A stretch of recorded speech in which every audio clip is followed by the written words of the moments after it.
What is going on, guys? Welcome back to the show. You know the drill. It's your boy, Tyler Nolan.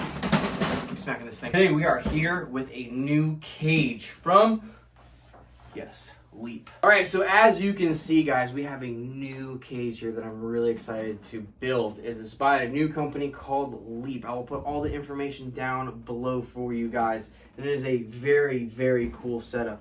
This cage is so insane light.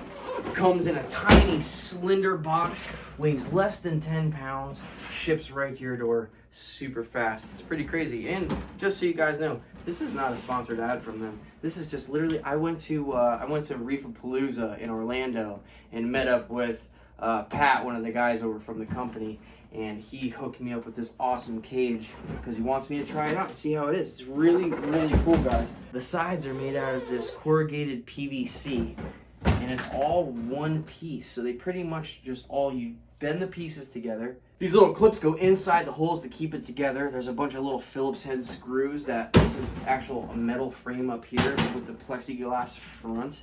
Super, super sturdy. For as light as it is, this is a very, very sturdy cage. I'm really excited. Very easy to see through the front of this plexiglass too. Like it's thin, but it's very, the clarity is amazing. And normally that's always a problem with plexiglass, is the clarity. Sometimes you can't really see through, it's a little foggy. Another thing that I really like is inside of it, you check this out. There's just this little plastic barrier on the bottom, so you could put soil in here, water everything. Water cannot escape this tank, at least up to here at least. And then there's just some double-sided tape right here to keep that sticking in there. I'm going to put some ENCLOSURE in here today, so I made sure that it is very nice and escape-proof. That way we don't have any accidents, because you don't want that to happen, especially these guys. We don't want these guys getting out of the cage. They can get freaking anywhere in this room. It's going to be very hard to find them. So we cannot let that happen. Escapes are no bueno. The only thing about these cages is there's no locks on them, so I'm gonna kind of like jerry-rig a lock for it today, just so it's nice and safe and up to our FWC protocol. So without further ado, let's get this thing set up and get my little vipers in here. All right, so the first thing that we are going to do here, this is gonna be a nice planted tank. So we just got some garden soil. We're gonna put some garden soil down here like that. It's nice and warm because it was outside in the sunlight right now. That's perfect. So this is just like our little base layer right here. Woo! Almost forgot.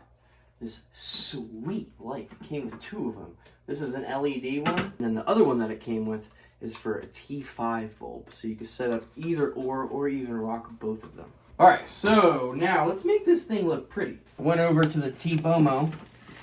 Got some sweet plants. Let's get this guy out here nicely. Put this guy nicely in the corner. Kind of break down this soil a little bit and kind of move it into the soil that we just planted. Get that guy situated right like that. Another one. Now this is just a different color. These guys are really pretty. Like, we went to Home Depot today and I was just trying to look for some really nice colors. Something that would contrast the blue snakes really nicely and really bring out the blues in them. So I feel like this pink and that baby blue is gonna look so nice together, especially with this light green on it. It's gonna be a stunning looking cage. I'm really pumped for this. Some good old photos. Let's get some of this in here. This I just like to use in a bunch of cages just because it's easy to break up. Look, you can just, the way that they come in these plants, there's just tiny little clippings like this.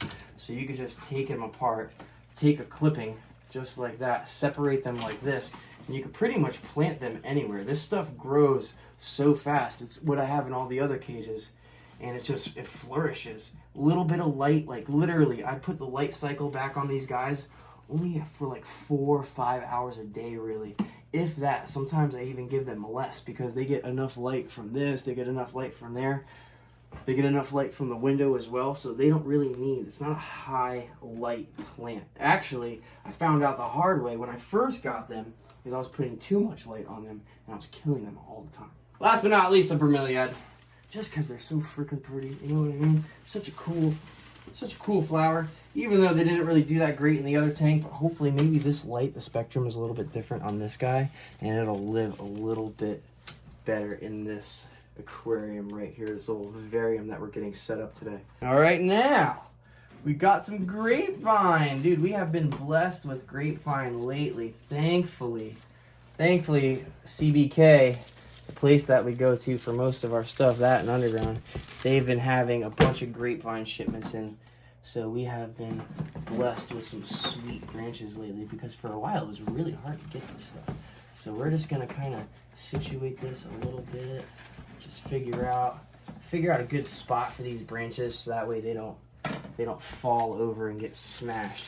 So this bromeliad is kind of in the way now. So I'm gonna go ahead and move this bromeliad over to the corner right here.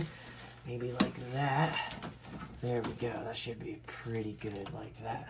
Now, one of the most important things about a vivarium or a terrarium or whatever the hell you want to call it, live planted aquarium habitat for your freaking creature, you know the drill.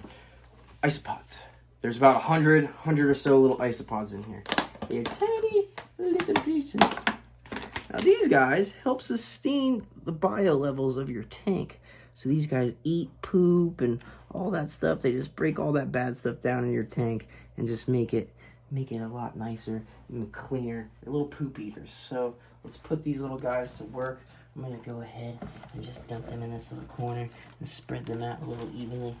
Feel like that. All right, this is looking awesome. So now I'm just gonna give it a little mist, make it nice and cozy for my Enceladus vipers. And then without further ado, it's time to get these little blue bad boys out their cage and into their new, super awesome upgraded enclosure that is really, really pretty. I cannot wait to see the blue snakes against this green pink contrasted background. It's gonna be freaking insane.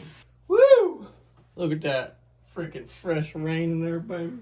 All right, so without further ado, these guys, let's get them situated. Now, this is a bite-proof venomous glove, okay? This is what we use to handle our venomous animals with for the most part. I don't really use it for the big stuff like the gaboon vipers and stuff, but for these little guys, it is freaking amazing. Just a glove. You don't have to worry about a hook. You just hold them with your hands. It's awesome. They cannot bite through this. But look at that. Look at that contrast. Holy crap. All right, Enceladus number 2. Dude, look how just beautiful these snakes look in their new enclosure. Hey, get in there, dude. Relax yourself. Nice, man. Look at that. So freaking cool, man. Dude, shout out to Leap for sure. Yo, thank you so much, Patrick, for hooking me up with this cage. It is really, really cool. I love the background, the trees in the background. It's nice green, dude. The plants we put in there today, sphagnum moss. Whew, what a stunner. All right, so that is it, guys. I hope you enjoyed today's video. Leap, thank you so much for hooking me up with this badass new cage, bro. I really, really appreciate it, guys. So stay tuned. I'll keep you guys posted on how these plants do in here, how this cage does, how the light is working. Just absolutely, dude, these are so cool. They're very affordable, super lightweight, easy to ship anywhere in the world. Now that I have those 2 open cages back here where the Enceladus were, I'm just going to take all those cages down. I moved another snake over here, so we're just going to put this cage up above the mambas, and everything is going to fit like a glove in here. So, until next time, guys, thanks for watching. Love you. Later. Stay tuned. Bye.